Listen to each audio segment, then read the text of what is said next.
Wir haben gerade ein Eis zusammen gegessen. Ja, woher soll ich wissen, dass du Geburtstag hast? Ich habe heute Geburtstag.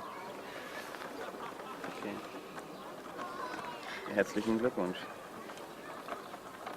Ich heiße übrigens Julia. Und du? Heinrich.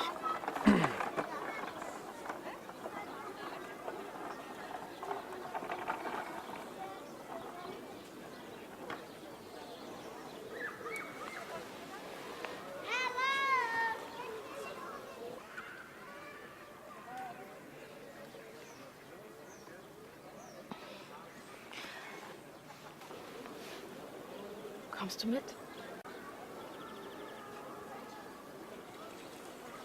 Wohin? Wirst du gleich sehen.